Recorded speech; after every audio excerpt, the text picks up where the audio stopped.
Bismillahirrahmanirrahim. This is Dr. Kamran Zair, and this video is in connection with our discussion regarding the Sindh Shops and Commercial Establishment Act 2015. In today's session, we will specifically discuss the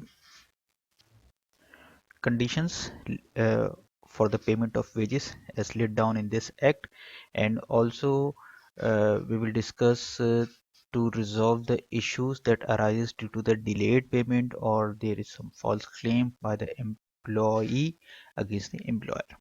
okay so अब हम ये देखते हैं कि ये सब चीज़ें हमें मिलेंगी कहाँ. We will go to the section, I guess 11 or 12. Section 11 we will search. No, 12, section 11. Okay. In section 11. Okay. This is the section 11. The heading is that time and condition of the payment of wages. अच्छा, अब इसमें क्या, here it is written that every employer or the establishment shall fix the period in respect of which wages to the employee shall be payable. ये खुद ही fix करेंगे कि हम कितने की तरह से पेमेंट देंगे और उसे इन्फॉर्म कर देंगे. बस ये कंडीशन है, सबसेक्शन 2 में लिखा हुआ है कि ये जो वेज पीरियड है, वेज पीरियड 1 महीने से ज़्यादा का नहीं होना चाहिए. 1 महीने से ज़्यादा नहीं होना चाहिए. इसका मतलब ये है कि if you want to pay your employ on the weekly basis, it's okay. If you want to pay on the fortnightly basis, 15 दिनों में आप पेमेंट करना चाह रहे हैं, it's equally okay. If you want to pay on daily basis, if you can, because there are some problems related to the cash flow, if you can do this, but that payment period should not exceed 1 month. बस ये ध्यान में रखें, ये एक important चीज़ है. फिर उसके बाद अब वो पेमेंट कब तक मिल जानी चाहिए. ठीक है, एक कंडीशन ये आ गई कि महीने से ज़्यादा का आप ड्यूरेशन नहीं रखेंगे पेमेंट के लिए. दूसरी फिर कंडीशन ये आती है कि जब आपको सैलरी देनी है तो जो आपका वेज पीरियड है, फॉर एग्जांपल हम बात कर रहे हैं नवंबर में, नवंबर की आपकी सैलरी थी, नवंबर की सैलरी या तो last day of the ways period इसमें आप दे दें, लास्ट डे में दे दें, या मतलब लास्ट डे में दे दें, अ, या फिर उसके जो 7th डे उसके बाद होंगे उसके अंदर अंदर आप दे दें. बल्कि लास्ट डे में नहीं दे दें. मतलब ये इसको जो पूरा टेक्स्ट अगर आप पढ़ेंगे तो इसका पूरा मफहूम ये बन रहा है कि वेज पीरियड का जब लास्ट डे ख़त्म हो गया, फॉर एग्जांपल हम नवंबर की बात कर रहे हैं, तो 30 नवंबर के बाद विद इन 7 डेज, 7 डेज आप किसी वर्किंग डे में सैलरी दे दें. फॉर एग्जांपल अब 30 नवंबर है, 30 नवंबर के बाद 7 डेज बनते हैं 7 दिसंबर तक. 7 दिसंबर से पहले पहले, 7 दिसंबर से पहले पहले किसी वर्किंग डे में आप सैलरी दे देंगे. अब सैलरी देने की कंडीशन क्या है, मतलब पहले हमने बात की कि एक पीरियड फिक्स करेंगे और ज़रूरी नहीं कि वो मंथली पीरियड हो, वरना यहाँ पर लिखा होता है कि 1 मंथ, इसीलिए यहाँ पर भी वेज पीरियड, यहाँ पर भी वेज पीरियड लिख दिया गया. सैलरी की ड्यूरेशन आपने फिक्स किया जो 1 महीने से ज़्यादा ही नहीं होना चाहिए, और जो भी आपने पीरियड रखा है उसके 7 डेज के अंदर अंदर आप पे कर देंगे. ठीक. और इन सबको आप लीगल टेंडर्स के थ्रू देंगे, क्रॉस चेक आप बना दें कमर्शियल बैंक का, शेड्यूल बैंक का, ये इसमें कंडीशन है. अच्छा, दूसरी एक और कंडीशन ये है कि अगर तो एम्प्लॉयर ने किसी की सर्विस टर्मिनेट की है, एम्प्लॉयर ने अपने किसी एम्प्लॉय की सर्विस टर्मिनेट कर दी, कह दिया कि भाई कल से आने की ज़रूरत नहीं है, तो इस सूरत में जब भी उसकी टर्मिनेशन है, या ये कह दिया कि 15 दिन आपके पास नोटिस पीरियड है, इसमें आप अपने दूसरी नौकरी तलाश कर लें, तो 15 दिन गुजरने के बाद आप मत आइएगा. तो जो भी नोटिस दिया गया है या टर्मिनेट की गई है एम्प्लॉयमेंट, तो उस टर्मिनेशन के 2 दिन के अंदर अंदर, मतलब सेकेंड वर्किंग डे से पहले पहले जितने भी ड्यूज़ हैं वो सारे ड्यूज़ क्लियर हो जाने चाहिए. ठीक है, तो ये बात थी रिगार्डिंग दी पेमेंट. ये अगर हम इसको प्रॉपरली रख लें, condition, time and condition of payment of wages, section 11. पहले किसी किस्म का टाइम पीरियड फिक्स करना है जिसमें आप सैलरी देंगे, जिसकी सैलरी देंगे, महाना सैलरी देनी है, वीकली सैलरी देनी है, वो सैलरी पीरियड 1 महीने से एक्सीड नहीं करना चाहिए. 7 डेज के अंदर अंदर, वेज पीरियड के 7 डेज के वेज पीरियड गुजरने के 7 डेज के अंदर अंदर पेमेंट कर देंगे, क्रॉस चेक के थ्रू पेमेंट देंगे.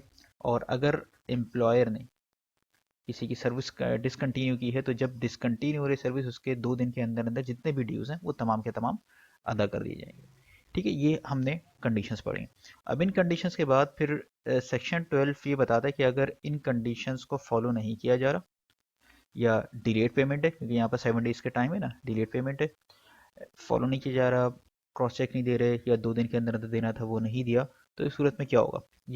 या एक और वजह हो सकती है कि सैलरी जितनी कही गई थी उतनी नहीं दी जा रही, कटौती की जा रही है, डिडक्शन है, और जिस डिडक्शन का कोई जवाब भी नहीं बनता। फॉर एग्जाम्पल एनुअल लीव्स होती हैं, annual leaves are always paid.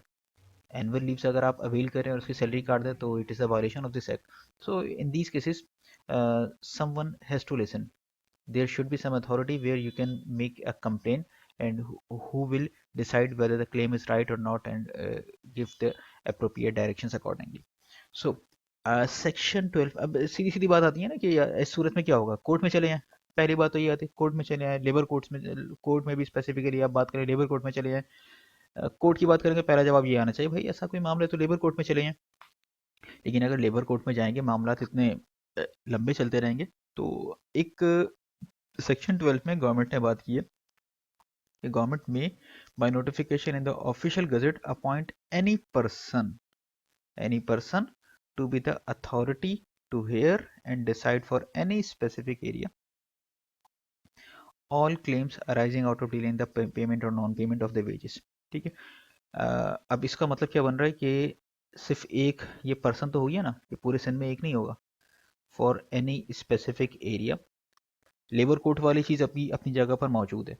तो गवर्नमेंट के पास ये पावर है कि इस किस्म के किसी केसेस में, किन केसेस में, उन तमाम केसेस को सुनने के लिए, उन तमाम क्लेम्स को सुनने के लिए जिसमें डिले आ रहा है सैलरी में, या सैलरी दी नहीं जा रही है, इस हवाले से जो मसाइल हैं इनको सुनने के लिए एक authority appoint, not nominated, appoint की जा सकती है, और वो ऑफिशियल गजट में होगी। ठीक है, अच्छा अच्छा।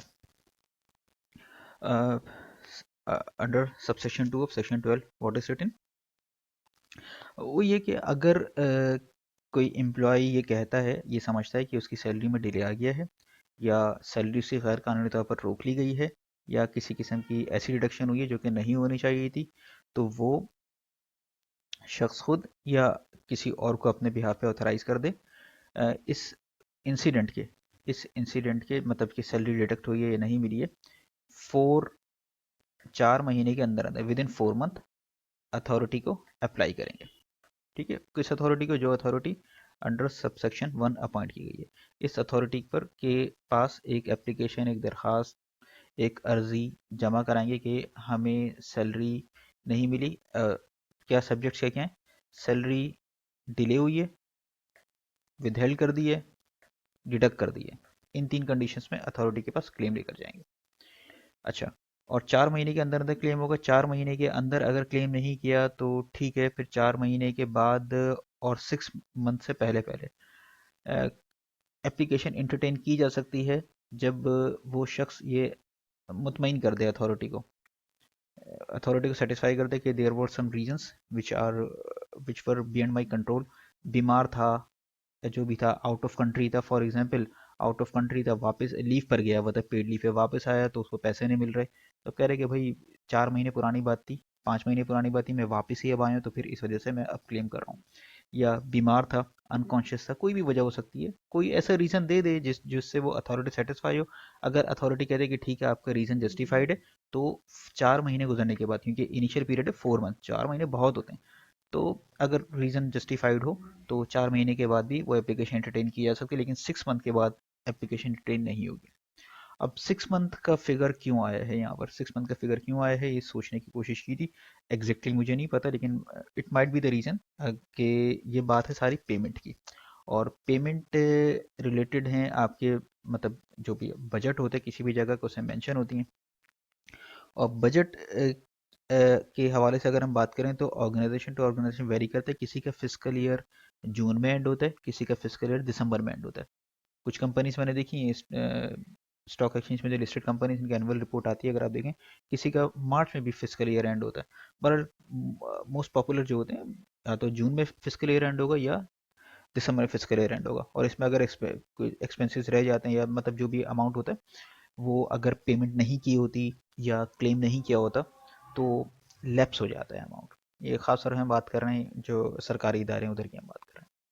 तो मे बी ये रीज़न हो जिसकी वजह से 6 मंथ का ड्यूरेशन रखा गया है, वरना तो एक शख्स है उसका हक है सैलरी मिलना, तो उससे तो 6 महीने के बाद भी अगर अप्लाई करे उसका राइट है। 6 मंथ का मेरा ख्याल है शायद ये वजह है कि 6 मंथ की ये बात लिखी गई है बजट की लिमिटेशंस की वजह से। बहरहाल I am saying it is not the absolute reason because I am not sure about this is only my opinion. अच्छा, अथॉरिटी अपॉइंट हुई। अथॉरिटी अपॉइंट उस अथॉरिटी को 3 किस्म के केसेस के हवाले से कोई भी शख्स एप्लीकेशन दे सकता है विद इन 4 मंथ। 4 मंथ के बाद अगर दे रहे हैं एप्लीकेशन तो सेटिस्फाई करना पड़ेगा अथॉरिटी को, और 6 मंथ से पहले पहले आप देख सकते हैं 6 मंथ के बाद कोई एप्लीकेशन इंटरटेन नहीं होगी। ठीक है, इसके बाद हम डिस्कस करते हैं सबसेक्शन 3। अच्छा, सबसेक्शन 3 ज़रा स्क्रीन पे एडजस्ट कर दिया। तो सबसेक्शन 3 में मेंशन है कि एप्लीकेशन आ गई सबसेक्शन 2 में, किसी एम्प्लॉय ने एप्लीकेशन दे दी, तो अब अथॉरिटी उस एप्लीकेशन का जायज़ा लेगी और जो एम्प्लॉयर है जिसने हायर किया था उसे बुलाया जाएगा, या उसे किसी रिप्रेजेंटेटिव को बुलाया जाएगा जिसकी जिम्मेदारी तनख्वाह बांटना थी उसे बुलाया जाएगा। और मुसल मतलब एक अच्छी हियरिंग के बाद जब अथॉरिटी मुतमईन हो तो उसके बाद वो कोई ना कोई डिसीजन लेंगे। अब उस डिसीजन में ये हो सकता है कि वो, अगर तो ये साबित हो गया कि हाँ ठीक है सैलरी गलत तौर पे काटी गई थी या जो डिलेड पेमेंट थी वो जस्टिफाइड नहीं थी, तो वो अथॉरिटी डायरेक्ट कर सकती है कि भाई एक तो पेमेंट तो आप उसे दें, जिस बंदे का क्लेम बनता है वो तो दें, उसके अलावा कोई और फाइन भी लग सकता है, और फाइन के अलावा साथ साथ 3,000 रुपये तो पेनल्टी देनी ही देनी है। ठीक है, मतलब इसको हम सिंप्लीफाई करें, एक शख्स का जो सैलरी का क्लेम था, फॉर एग्जाम्पल 50,000 क्लेम था, 50,000 रुपये तनख्वाह में काट लिए गए थे या डिलेड पेमेंट थी जैसा भी सिलसिला था, तो वो 50,000 अगर ये साबित हो जाता है कि हाँ ठीक है वो एम्प्लॉयर के पार्ट पर फॉल्ट था, तो वो 50,000 भी देने पड़ेंगे। इसके अलावा अथॉरिटी इसके ऊपर कोई फाइन इम्पोज करना चाहे वो फाइन भी देगी और 3,000 रुपीज़ भी देंगे। ठीक है। अच्छा, दूसरी तरफ अगर ऐसा हो जाए, तो उस वक्त हम बात करें ना जब एम्प्लॉयर गिल्टी साबित हो कि जानबूझ के या किसी फॉल्ट की वजह से डिलेड पेमेंट थी या डिटेक्ट किया था या विद सैलरी रोक ली थी। दूसरी तरफ अगर ये होता है कि ये मुख्तलिफ रीज़न है जिसकी वजह से पेमेंट नहीं होगी, ये भी तो हो सकता है ना कि गलती उसकी हो, एम्प्लॉयर की, एम्प्लॉय की, मुलाजिम की गलती हो। कभी कभी हो सकता है गलती मुलाजिम की भी नहीं है और जिसने हायर किया उसकी भी नहीं है। वो कौन से रीजन हो सकते हैं, इसको ज़रा सामने देखते हैं। तो ये है कि no direction for the payment of penalty shall be made in case of delayed wages if the authority is satisfied that the delay was due to a bona fide error to the amount payable to the employee। ठीक है, a bona fide error और bona fide dispute as to the amount payable to the employee। मतलब for example उसको payment होनी थी, deductions होती हैं आमतौर पर, जैसे हम एग्जांपल दें, ट्रांसपोर्ट अलाउंस है, ट्रांसपोर्ट अलाउंस के पैसे मिलते हैं उसको, जो एम्प्लॉई है मुलाजिम है उसे रसीदें वगैरह जमा करानी थी, उसने टाइम पे रसीदें जमा नहीं कराई तो ठीक है, इस वजह से क्लेम उसे नहीं दिया गया। होता है ना कुछ जगहों पर होता है कि आप पेट्रोल की रसीदें जमा करें, आपका पेट्रोल की पेमेंट कर देंगे, लेकिन आफ्टर सबमिशन ऑफ रिसिप्ट नहीं जमा कराई, या सिस्टम में कोई एरर आ गया या कोई ऐसी चीज़ें थी, तो इसमें कम से कम पेनल्टी नहीं लगी। हम ये सारी बात करें पेनल्टी की। ऐसा हो सकता है कि कोई ऐसी इमरजेंसी है, फॉर एग्जांपल कैश फ्लो का मसला हो गया, बैंक में कहीं एरर है, अकाउंट डिटेल में कहीं मसला आ गया, या मुख्तलिफ़ चीज़ें हो सकती हैं, तो ये बता दें। या एम्प्लॉय का फ़ॉल्ट है, एम्प्लॉय का फ़ॉल्ट इसमें वजह से था कि रसीदें जमा नहीं कराई थी, या छुट्टी की थी तो छुट्टी का की इन्फॉर्मेशन नहीं दी थी, बीमार था तो इन्फॉर्मेशन नहीं थी, ऐसी कोई चीज़ होगी तो इन तमाम सूरतों में पेनल्टी नहीं होगी। ठीक है। अब देखिए ना, केसेस से बन रहे हैं, सैलरी देर से मिली या सैलरी के हवाले से मसला था, अथॉरिटी को क्लेम किया, अथॉरिटी ने सुना, अगर तो फॉल्ट निकला एम्प्लॉयर का जिसने हायर किया, कंपनी, चले आसानी के लिए एम्प्लॉय और एम्प्लॉय में कन्फ्यूजन होने में कंपनी, या चले ये स्टॉप एंड एस्टेब्लिशमेंट ऑर्डिनेंस है ना, मैं एस्टेब्लिशमेंट की बात कर लेता हूँ। एस्टेब्लिशमेंट की गलती निकली तो एस्टेब्लिशमेंट पे भी करेगी उस शख्स को, अगर गलती निकली तो उसे पे भी करेगी और पेनल्टी भी लगेगी। प्रोवाइडेड के साथ जो लिखा हुआ है ना यहाँ पर ये बात हो रही है कि पेनल्टी हट सकती है। अगर पेमेंट तो सैलरी की उसे कर रहे हो, लेकिन अगर किसी किस्म का एरर था, कोई इमरजेंसी सिचुएशन थी, या एम्प्लॉय का फॉल्ट था, मतलब कोई रिक्वायरमेंट्स पूरी करनी थी, लीव एप्लीकेशन टाइम पे नहीं जमा कराई, या देर से जमा कराई, रसीदें जमा नहीं कराई, तो इस सूरत में पेनल्टी नहीं लगेगी। हाँ, अगर डिलेड पेमेंट है या सैलरी रोकी हुई है, वो ज़रूर मिल जाएगी अगर अथॉरिटी सेटिस्फाई हो। अच्छा, इसके बाद फिर हम आते हैं सब सेक्शन 4। अच्छा, अब ये बात है अब अभी तक तो हमने ये डिस्कस किया था ना कि शायद इस्टेब्लिशमेंट की गलती थी सैलरी के हवाले से। दूसरी तरफ अगर एम्प्लॉय है, जो मुलाजिम है, उसने गलत बयानी से काम लिया, ठीक है, गलत बयानी से काम लिया है, या उसकी मेल इंटेंशंस थी, उसने खामखा एप्लीकेशन दायर कर दी ताकि कंपनी को, इस्टेब्लिशमेंट को बदनाम किया जाए, तो उस सूरत में अथॉरिटी पेनल्टी उस पर लगा सकती है। लेकिन यहाँ पे पेनल्टी लिखी है, अमाउंट लिखा हुआ, पेनल्टी लगा सकती है। 100 रुपये से ज़्यादा की पेनल्टी नहीं होगी। 100 रुपये तक की पेनल्टी होगी, और 100 रुपये एम्प्लॉयर को, इस्टेब्लिशमेंट को अदा किए जाएंगे। ठीक है, अब ये 100 रुपये क्यों लिखे हुए, आई डोंट नो। ये लेटेस्ट एक्ट है, this is the latest act 2015। इसके बाद कोई अमेंडमेंट इसमें मेरी नज़र से नहीं गुजरी है। बहरहाल जो टेक्स्ट लिखा हुआ है, सेनेट असेंबली की वेबसाइट से डाउनलोड किया, तो 100 रुपये ही इसे समझिएगा यहाँ पर। ठीक है, कभी कभी ये सिंबॉलिक चीज़ें ही होती हैं, ज़्यादा सज़ा देना मकसूद नहीं होता, डिटरेंस मकसद होता है। तो ठीक है, शायद इस वजह से 100 रुपये रखे होंगे। इंपॉर्टेंट चीज़ ये है कि अगर कोई गलत एप्लीकेशन लेकर आ रहा है एम्प्लॉयर के ख़िलाफ़, तो उसकी रोकथाम के लिए एक सबसेक्शन मौजूद है। अच्छा, ठीक है, फिर उसके बाद सबसेक्शन 5 है। सबसेक्शन 5 में फिर ये बात की गई है कि कोई भी अमाउंट है जो इस सेक्शन में पे करना है, मतलब पेनल्टी के हवाले से बात है, तो वो उसकी रिकवरी की बात हो सकती है। मतलब आसान अल्फाज में कह लें कि आप उसकी माफ़ी की बात कर सकते हैं। इस्टेब्लिशमेंट पे कोई ना कोई पेनल्टी लग गई ना, अब वो कह रहे हैं कि भाई पेनल्टी माफ़ कर दें, हम बाकी सैलरी तो दे रहे हैं ना, उसे वापस कर देंगे, लेकिन पेनल्टी कम से कम माफ़ कर दें। आमतौर पर होता है ना, ऐसे ट्यूशन फीस वगैरह की बात करें, हम अपनी स्कूल यूनिवर्सिटी की बात कर लेते हैं, या स्कूल्स में जो बच्चों की होती है फीस, होता है ना, एक डेडलाइन देते हैं, एक डेडलाइन दे देते हैं कि भाई इस तारीख तक अगर आपने फीस जमा करा दी, ठीक है, वरना इसके बाद इतनी पेनल्टी लग जाएगी। फिर आमतौर पर लोग कर रहे थे, ठीक है, पेनल्टी नहीं दे रहे, ये वजह थी जिसकी वजह से हम सैलरी, तनख्वाह, सॉरी, फीस टाइम पे नहीं दे सके, तो हमारी पेनल्टी माफ़ की जाए। तो ठीक है, उमूमी तौर पर माफ़ हो जाती है। तो ये उसी किस्म की बात की जा रही है कि अगर किसी किसी की पेनल्टी लगी है, उसे माफ़ कर दिया जाए। और इसमें फिर वो केसेस लिखे हुए हैं कि अगर वो अथॉरिटी मजिस्ट्रेट है, तो फिर वो खुद से माफ़ कर सकता है, और अगर अथॉरिटी मजिस्ट्रेट नहीं है, तो फिर किसी मजिस्ट्रेट को एप्लीकेशन जाएगी, और फिर वो मजिस्ट्रेट के थ्रू वो फ़ाइन वापस ले लिया जाएगा। अच्छा, फिर इसके बाद सबसेक्शन 6। अब तक ज़रा हम थोड़ा सा रिकॉल कर लें, अब तक का एक एक ब्रीफली। तो क्या होगा, सैलरी के हवाले से जितने मसाइल हैं, उसको सुनने के लिए एक अथॉरिटी कायम की गई, मुख्तलिफ एरियाज़ में हो सकती है, गवर्नमेंट अपॉइंटेड एरिया।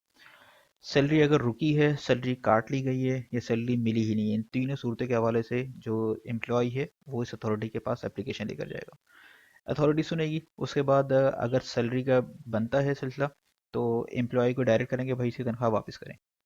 दूसरी सूरत में अगर ये साबित हो जाता है कि नहीं, इसकी एप्लीकेशन गलत थी, तनख्वाह उनखा नहीं बनती, काट, जो पैसे काटे गए सही पैसे काटे गए, तो उस पर 100 रुपये फ़ाइन लगा के मामले को रफा दफा कर देंगे। ठीक है, ये अब तक हमने डिस्कस किया। अब उसके बाद देखें कि ओके, अथॉरिटी ने डिसीजन दे दिया। अब अथॉरिटी ने जब डिसीजन दे दिया है, अब आप उस डिसीजन से सेटिस्फाइड नहीं है। एम्प्लॉयर ये कहता है, भाई मैंने इसके पैसे सही काटे थे, ये छुट्टी, मतलब जो कोई भी रीज़न हो सकता है, तो फिर तरीका क्या है, एक अपील कर सकते हैं अथॉरिटी के फैसले के खिलाफ। उस चीज़ को यहाँ पर लिखा गया है।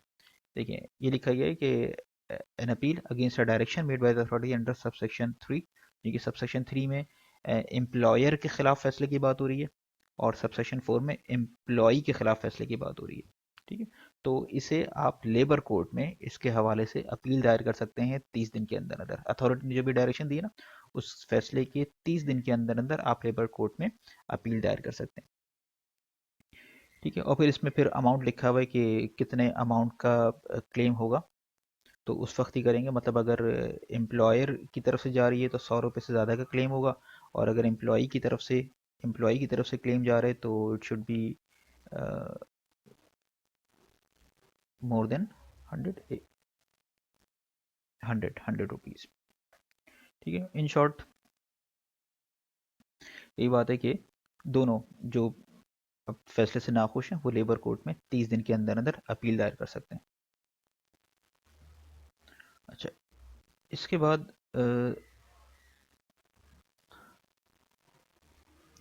या इन दोनों के साथ साथ तीसरा बंदा वो जिससे पेनल्टी देने का कहा गया है वो भी इस फैसले के खिलाफ अपील दायर कर सकता है। अच्छा, एक और प्रोवाइडेड के साथ जो लिखा है मैंने, बड़ी मज़ेदार चीज़ है। अपील उस वक्त तक नहीं हो सकेगी, अपील उस वक्त तक नहीं हो सकेगी जब तक जो जो भी सज़ा सुनाई गई, नॉट सज़ा, जो भी डायरेक्शन दी गई है, पेमेंट की डायरेक्शन होगी ना, या तो एम्प्लॉयर को पेमेंट कर रहा होगा 100 रुपये, या एम्प्लॉयर एम्प्लॉय की उसकी तनख्वाह जारी कर रहा होगा। तो पहले तो ये प्रूफ होगा, मतलब पहले जो उसकी डायरेक्शंस हैं उन डायरेक्शंस पर अमल दरामद होगा, सैलरी दी जा रही है, इसका सर्टिफिकेट होगा। सर्टिफिकेट लगाने के बाद फिर आप लेबर कोर्ट में अप्लाई करेंगे कि भाई ये फैसला गलत हुआ था। ठीक है, वही जो जनरल हमारा जो नॉर्मल प्रोसीजर होता है कि किसी भी सज़ा के हवाले से किसी को सज़ा सुना दी गई है, अगर उस पर अपील करनी है तो अपील करने के लिए पहले उस सज़ा को मानना पड़ेगा। मानेंगे तो फिर आप अपील कर सकते हैं, आपने सज़ा मानी नहीं तो फिर अपील कैसे। तो इधर सर्टिफिकेट ऑफ पेमेंट आपके पास होना चाहिए कि हाँ, आप अथॉरिटी ने जो डिसीजन दिया था हमने वो पूरा कर दिया है, लेकिन वी आर नॉट हैप्पी, आप इसे रिकन्सिडर करें। फिर रिकन्सिडर करें, लेबर कोर्ट हो सकता है वो फैसला दे कि हाँ ठीक है, गलत पेमेंट हुई है, वापस कर दें, वो फिर बात की बात है। अच्छा, अब अगर कोई अपील नहीं हुई है, अब ये हम सब सेक्शन 7 में आ गए, इस किसी फैसले के खिलाफ अगर अपील नहीं हुई है अथॉरिटी के फैसले के खिलाफ, तो बस ठीक है, वो डिसीजन फाइनल होगा। और अगर अपील हो गई है तो फिर लेबर कोर्ट में जाएगा मामला, और लेबर कोर्ट का जो डिसीजन होगा फिर वो ही फाइनल समझा जाएगा। अच्छा, एक और बात आ गई, अभी सारी हमने बात की अथॉरिटी, अथॉरिटी की के खिलाफ अपील नहीं हुई तो उसका फैसला ही फाइनल समझा जाएगा। अथॉरिटी के पास कोई पावर है और ये सारी चीज़ें सुनने के लिए, हेयरिंग वेयरिंग के लिए कुछ भी पावर है, तो यहाँ लिखा हुआ है under under clause A of subsection 8 of section 11 के अथॉरिटी, अथॉरिटी अपॉइंटेड जिसे किया है have all the powers as are vested in civil code, या यूं कह लें कि it will be deem to be a civil code for all purposes of section 195 and chapter फला फला of the CCP, criminal code, code of criminal procedure. वैसे criminal code sir मज़ेदार term है, लेकिन भाई it was a slip of tongue. बहरहाल, तो हम यहाँ पर ये बात करें कि अथॉरिटी, अथॉरिटी की पावर क्या होंगी। जो अथॉरिटी है वो सिविल कोर्ट है, और उसकी पावर वही है सिविल कोर्ट की, मतलब आप समन किसी को बुला सकते हैं, समन कर सकते हैं एविडेंस रिकॉर्ड करने के लिए, विटनेस के तौर पर कोई डॉक्यूमेंट मंगवाना है तो कोई डॉक्यूमेंट भी मंगवा सकते हैं। आमतौर पर डॉक्यूमेंट्स आमतौर पे क्या होते हैं, पेमेंट्स होते हैं, सैलरी सर्टिफिकेट्स होते हैं, लीव के कोई, मतलब इस पर्टिकुलर मामले की बात कर रहा हूँ, लीव के हवाले से एविडेंस, अपॉइंटमेंट लेटर्स, रेजिग्नेशन कब है, टर्मिनेशन है, या टर्मिनेशन है तो किन बेसिस पर है, मुख्तलिफ किस्म के डॉक्यूमेंट्स हो सकते हैं। ठीक है, ये था। अच्छा, इसके बाद फिर हम थोड़ा सा और आगे बढ़ते हैं इससे रिलेटेड, बस वीडियो भी लंबी हो गई, इसे हम कट शॉर्ट करते हैं। सेक्शन 13 बार सूद। अब इसमें वो ये है कि नो कोर्ट, मतलब अब वो इसमें लिमिट लगा रहे हैं कि लिमिट क्या होगी रिकवरी ऑफ वेजेस के हवाले से, कि कोई अगर, तो एप्लीकेशन, बस इनको मैं समरी इसकी पूरी में बता देता हूँ इन शॉर्ट। इस पूरी की समरी यहाँ तक की ये है कि देखें, या तो एप्लीकेशन पेंडिंग में, अगर एप्लीकेशन अथॉरिटी के सामने पेंडिंग में है तो किसी कोर्ट में आप नहीं जाएंगे, पहले उसका फैसला आने दें। ठीक है, या उसने फैसला दे दिया और फिर आप अभी लेबर कोर्ट वाला रास्ता आपने इस्तेमाल नहीं किया है तो फिर लेबर कोर्ट में चले जाएं, किसी और कोर्ट में आप नहीं जाएं। या फिर ऐसा है कि जो भी क्लेम है वो क्लेम एक अथॉरिटी को, मतलब अथॉरिटी को अप्लाई करके वो मामला रिजॉल्व हो सकता था, मतलब कोई ऐसा बंदा ना क्योंकि डायरेक्ट ही चला जाए सिटी कोर्ट में, डिस्ट्रिक्ट कोर्ट में, या हाई कोर्ट में आप डायरेक्ट चले जाएं कि भाई मुझे सैलरी नहीं मिली, तो पहले देखा जाएगा कि आप इस थ्रू प्रॉपर चैनल आए हैं नहीं आए, अथॉरिटी से डिस्कस किया नहीं कि अथॉरिटी के फैसले के खिलाफ लेबर कोर्ट में गए हैं नहीं, उसके बाद फिर किसी कोर्ट में आप जाएंगे, वरना उसके बगैर कहीं पर भी कोई चीज़ इंटरटेन नहीं होगी। जब भी ये डिलेड पेमेंट विदहेल्ड वगैरह की अगर आप मास एग्जाम्पल जहन में रखें तो स्टील मिल के केसेस जहन में रखा करें, और एसएचजीसी के केसेस जहन में रखा करें। पढ़ लीजिएगा, अगर मालूम नहीं होगा तो थोड़ा सा इस बारे में ख़ुद पढ़ लीजिएगा। इसकी डिटेल में मैं जाऊंगा तो कोर्स से हम बहुत बाहर चले जाएंगे, और ये वीडियो स्पेसिफिकली स्टूडेंट्स के लिए बनाई गई है। अलग कभी वीडियो बनाने का मौका मिले तो फिर उसमें हम डिस्कस करेंगे इन तमाम मामला को। फिलहाल हम इस टॉपिक को यहीं तक रखते हैं। Today we have discussed the section 11 and 12 of the सिन Shops and Commercial Establishment Act 2015, where we have discussed the condition of payment of wages and the procedure to resolve the issue that arises due to the delay or non-payment of the wages, where we have discussed that there will be an authority that will be appointed by the Sindh government. Sindh government uh, to look into the matters to resolve the issues that arises due to the non-payment or delayed payment of the wages. They have authority to direct to give direction to the employer to release the pay if they found guilty, and if employee is found guilty, then they have authority to direct to give some penalty, penalty. And if someone is grieved about the decision directions of the authority, then they have the option to go to the labor court.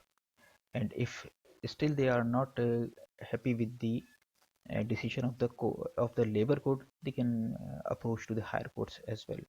The one thing is important that before approaching the labor court, they have to submit a certificate of payment, like if it has been awarded, if it has been said in the direction by the authority that employee should pay the employee or the employee should pay the employer. First they have to pay the payment and then they may proceed to the labor court. That was the short summary. उम्मीद है कि आप लोगों को थोड़ी बहुत understanding बेहतर हुई होगी। बाकी इस हवाले से जिस किस्म के भी क्वेश्चंस होंगे we will discuss in our next interactive session. Thank you.